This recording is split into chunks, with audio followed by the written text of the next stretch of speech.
Hello friends, আজকে আমি আপনাদের সঙ্গে মাছের মাথা দিয়ে মুগের ডালের রেসিপি শেয়ার করছি।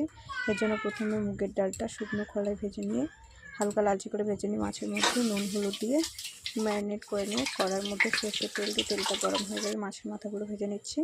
এবার ভেজে রাখা মুগের ডালের মধ্যে একবার জল দিয়ে ভালো করে ধুয়ে নিতে হবে। মাছের মাথাগুলো ভাজা হয়ে গেলে ওই তেলের মধ্যে দিয়ে দিচ্ছি শুকনো লঙ্কা আর জিরে ফোড়ন দিয়ে এর মধ্যে দিয়ে দিচ্ছি পেঁয়াজ কুচিগুলো হালকা লালচে করে ভাজা হয়ে গেলে এর মধ্যে দিয়ে দেবো আদা রসুন বাটা।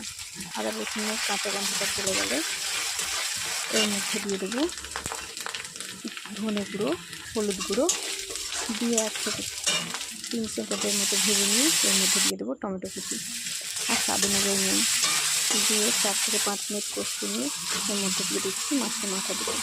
মাছের মাথাগুলো একটু ভেঙে দেবো, ভাঙা হয়ে যাবে আরও 4 থেকে 5 মিনিট একটু রান্না করে নিয়ে এর মধ্যে দিয়ে দেবো সেদ্ধ করে রাখা ডাল। সেদ্ধ করে রাখা ডালটা দেওয়ার পর এর মধ্যে আমি দিয়ে দিচ্ছি 1.5 বাটির মতো জল। এই ডালটা কিন্তু পাতলা করা যাবে না, ডালটা কিন্তু পাতলা করা যাবে না ঘনই রাখতে হবে এবং হয়ে গেলে শেষে গরম মশলার গুঁড়ো আর চিনি দিয়ে নামিয়ে নেব।